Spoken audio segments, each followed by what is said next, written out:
Welcome to a new video, guys.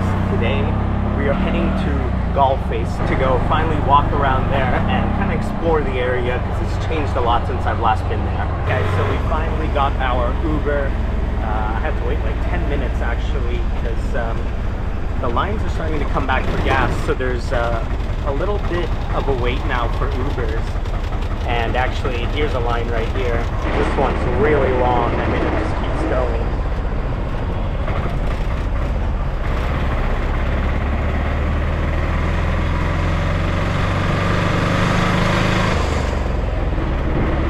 Couple, probably a week and a half here where there weren't any lines and the QR code system was working, but I believe there's another shortage of petrol / gas, so which is why you're seeing lines forming again, and then also why it took me so long to find an Uber, because usually for the last week or so I could find one and I'd get picked up within like 3 minutes. But right now, it's like it's starting to get a little harder to find rides here. But anyway, we've gotten one now, and we are on our way to the Golf Face. Alright guys, so we made it to the Golf Face, and I'm sorry if you couldn't hear me while I was speaking in the tuk there. We were actually taking one of the very rare diesel tuks. As you can see, they're bigger, and they tend to be cheaper, so if you do find one, make sure you stop those. I'm not sure why they're cheaper, maybe because they're diesel, but you get more room, it feels safer, and yeah, you save some money. But we are finally here at the Golf Face, and we are just gonna explore a bit. There's a little bar here called Breeze, which I heard is really nice on the weekends.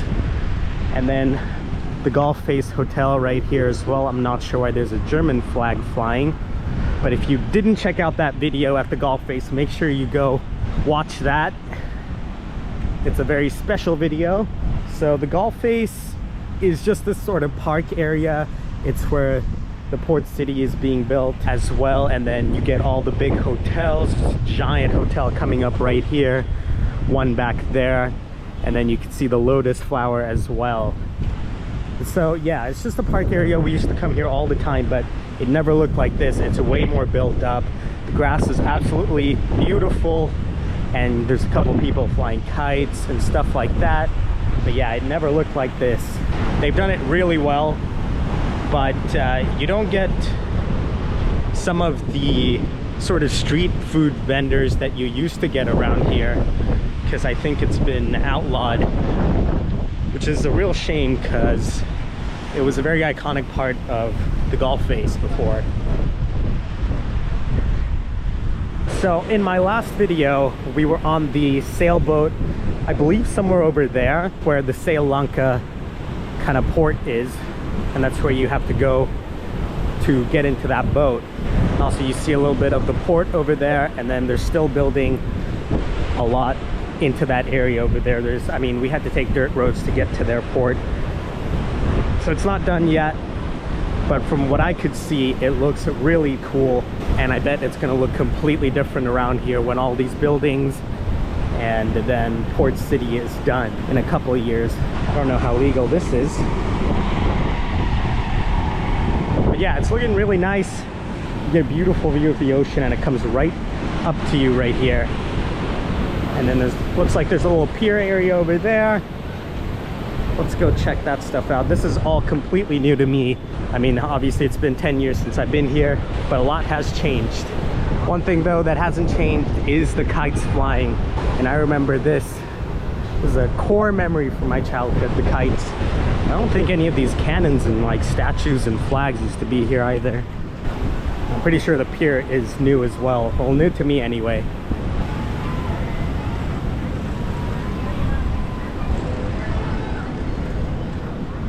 This is pretty cool here. Nice little statue of the lion from the flag. I don't think, yeah, not allowed to climb on it, unfortunately. But yeah, these cannons, haven't seen before. And then this grass, I don't think used to be here either when I was a child. I think it was mostly just sand out here. Looks like all the street food vendors and stuff are in this corner where everyone is, which makes sense. Yeah, so it looks like it goes all the way down this way. And let's go see what these street vendors have here.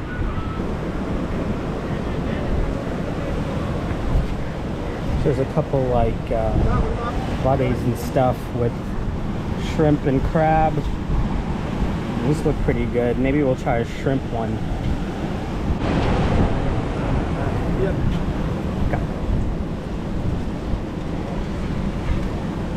So it looks like they freshly fried after they grab it from here, so it's nice and hot. Kia.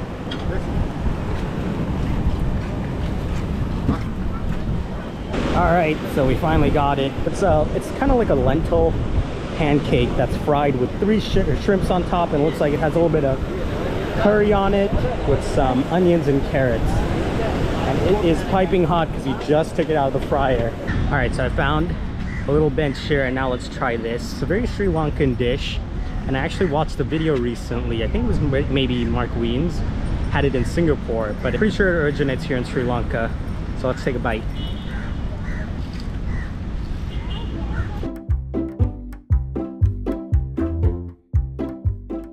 Still hot. It's like pre-made, and then they display it, and once you pick what you want, they fry it again for you. But honestly, the shrimp tastes pretty fresh. Kind of surprised. I just wish the skin was taken off, but it tastes really good. The batter is very bready, a little chewy and crispy in some parts, and then you get that sort of like masala sauce you put on here that really brings it all together with the spice. Also love the fresh onions and carrots.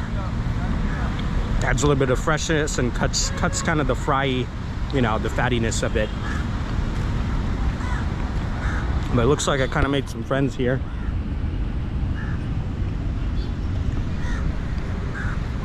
So let's finish this and get out of here before I get attacked by some crows. So it's very common in Sri Lanka to leave like the skin of the shrimp on and then just deep fry it to a point where you can just eat the skin because it's so crispy. I'm still not a huge fan of it, but it's something you'll notice here, even at restaurants. So they leave the skin on. Well, that was a good Ikson vade, and now let's keep walking and explore. Let's go see if there's more food options here. It looked like most of those down that stretch were the same kind of fried lentil donut sort of thing.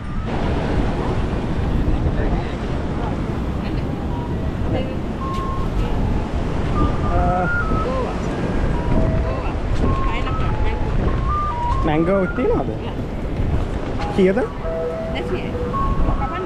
Hari.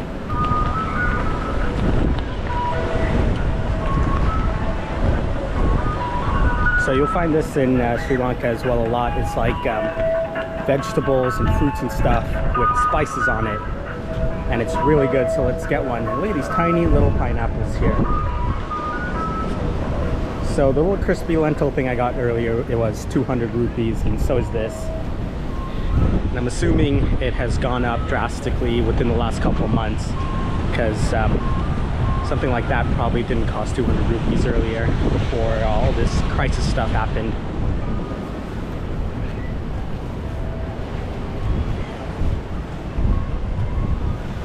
She puts a little sugar and chili powder in there. Thank you. Thank you.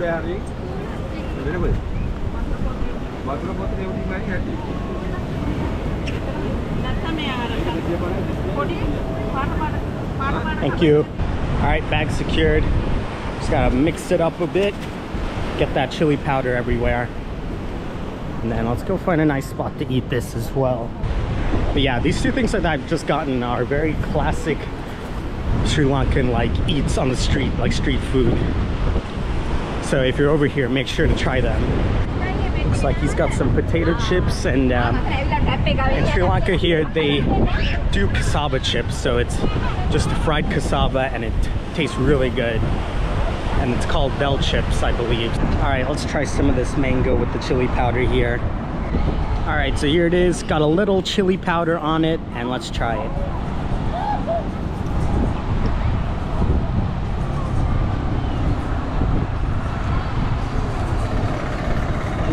That works so well. The sweetness of the mango and the saltiness of the chili powder and the little seasoning she put in here just works so well. And I'll tell you what, you haven't had a good mango until you had a good mango in Asia. The mangoes here are just built different. They're so much sweeter and the quality is just so much better.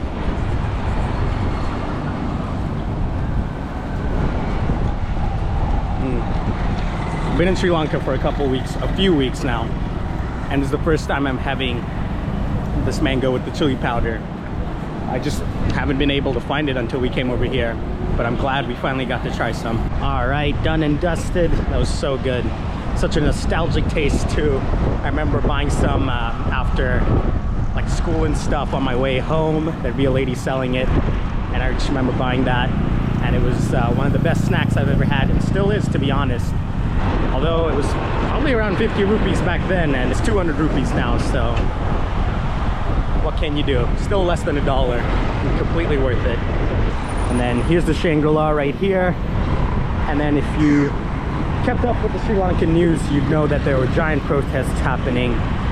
And this is sort of the area where it happened. And there's that statue that has become pretty famous now. But when we did come here earlier in the month, there were still some tents and stuff, but it looks like it's been all cleared out now, and there's no one here.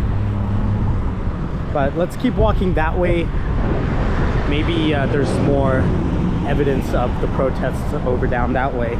So yeah, a couple weeks ago, this area would have been packed with protesters, and unfortunately tear gas as well. Right now it's been cleared out, and there's not really any evidence of it. But let's keep walking that way and see if we can find anything from that time. All right, so I believe this is the building here that was not raided, but peacefully occupied. Yeah, so as you can see, there's a lot of security going on around here still, even though it's been a couple weeks since that happened. But yeah, this is the building that was taken over by the protesters, and where I think a majority of the protesting happened. But yeah, a couple weeks ago, I mean, there's no way you were coming anywhere close to here. There was just filled with people everywhere. But now it looks like everything's gone back to normal. And as you can see here, there's a little hole in the fence, so I'm sure that happened during the protests. And here's more that's been blocked off as well. There's guards posted up there. Yeah, obviously, while it wasn't legal to raid a government building like that, the people were very civil about it, which is maybe an angle that you didn't see on the news, because that doesn't make money to show that the protests were peaceful. But yeah, there were signs and stuff saying, you know, not to destroy anything, because it's a historic building and the people here understand the value of stuff like that. Yeah, this fence over here is just completely gone, and they're rebuilding it. And also, I believe this building is the president's office or prime minister's office, so that's what's significant about it.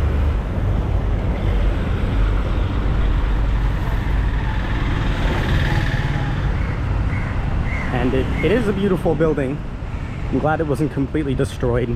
All right, I don't think there's much going down that way, so let's cross the street here. All right, so I asked the cop, and it does look like you can make it over to that bridge over there, so let's go find an entrance or some kind of hole in the fence really quick.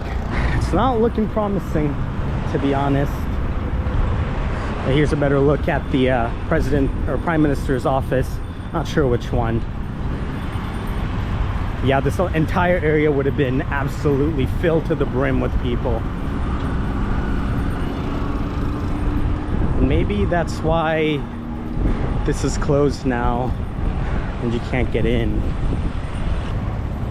Yeah, it looks like it's padlocked up and doesn't look like you can get in. It says 9 a.m. to 6 p.m. daily for the Port City Marina, and it's 4:30 now, but it looks like it's been closed, so we'll have to find something new to do. So let's make our way back towards that way, towards the World Trade Center area. All right, so here's the World Trade Center and the Bank of Ceylon building. which has been a staple of the Sri Lankan skyline for a long time now. Back there is where the Ministry of Crab is, and a couple really cool restaurants and bars. So let's go see what we can find over there. Also, just a warning to you guys, when you're here in Sri Lanka, pedestrians do not come first. So be careful when you're crossing the road and stuff, because people will not stop for you.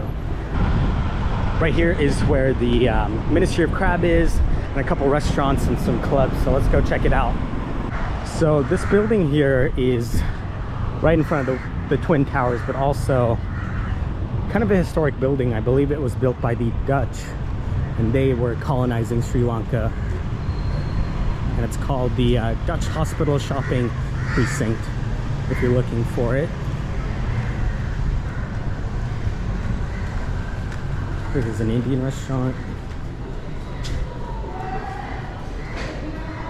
And I've actually heard really good things about the Ceylon Curry Club, and I will be doing a fine dining tour of Sri Lanka in a bit, and I will definitely be checking this place out because I've heard so many good things about it. So over this way is the Ministry of Crab. Yep, so that's the Ministry of Crab. I'll definitely be coming back there. It was ranked in Asia's top 50 restaurants, so we'll be stopping by there when we do our fine dining tour of Sri Lanka. Let's get out of here and keep exploring though. And look at this tree. That's one thing I absolutely love about Colombo, is the amount of trees. The buildings and roads here are built around trees, and it is so refreshing because you just get kind of overwhelmed by the amount of cars and the honking and just the concrete around, and the trees provide such nice shade and a breath of fresh air. Well guys, I have a sneaking suspicion this video is getting to be a little long, so I'm actually going to start heading to the Golf Face Hotel now, so we can catch that flag lowering ceremony and maybe get something to drink, because I'm getting kind of thirsty. So yeah, I will catch you guys at the hotel. Well guys, I'm walking back to the Golf Face, and I look back and I can't help but think that this is just the most accurate representation of Sri Lanka and its people. I mean, during this crisis, there's people out here flying kites and eating at the street vendors and just walking around with their families, and it's just a true testament to how strong the people have been here after all they've had to go through and are still going through with the power cuts and the fuel shortages. I think it's just such a unique country and a unique culture to see people, you know, happily enjoying the beach, and then seeing parts of New Colombo, and then the big new hotels that are being built, and then the kites. It's just such a nostalgic kind of feeling to my childhood, and honestly, it's just unreal. I mean, you'd think that, you know, with everything going on, people around here would be angry and, you know, not out here enjoying life, but that's what they're doing. It's incredible to see, really refreshing, and such a breath of fresh air compared to what you're seeing on the news. So even though everything's going on over here, you can see that the people are still living life and being happy, and you know, it's kind of all that matters really when you think about it. And also, now is a better time than ever to come to Sri Lanka, because you can get so much more for your dollar, and the people here need it more than ever. And the people here, you know, they understand the importance of tourism and the tourist industry for this country, so they're gonna go above and beyond with helping you and showing you a lot of hospitality and welcome when you come to Sri Lanka. So if you're second guessing coming to this beautiful country, I hope you see this video, and I hope people share it with you, because this is what the real Sri Lanka is. It's completely happy. There's people everywhere. There's street vendors, there's food, and it's absolutely beautiful out here right now. So yeah, make sure you come and bring your friends and family and enjoy this absolutely incredible country. All right guys, got a little sidetracked there, but we are almost at the Golf Face now. or the Golf Face Hotel now, and there should be like another hour or so till the flag lowering. So we're just gonna go chill, grab a cup of coffee or a drink, and rest my bad knee for a second here. All right, we are back at the Golf Face now. Looking beautiful as ever. I think they just got done with high tea and are setting up for dinner now. Or maybe that is dinner already. But let's go see if we can get a nice seat for the flag lowering here. All right, so I got the perfect view of this flag lowering and this beautiful cabana. So there is the flag, and we'll catch it in a couple minutes here.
Well guys, what a perfect way to end the video. Hopefully I don't get a copyright strike for that, but it's a really unique experience here at the Golf Face Hotel. And once again, it is one of the oldest hotels and most famous hotels here in Colombo. And on that note, it is time to end the video, guys. Thank you so much for watching. If you like this video, make sure to like, comment, and subscribe, and don't forget to hit the bell icon so you know when I post next. And until then, have a great day.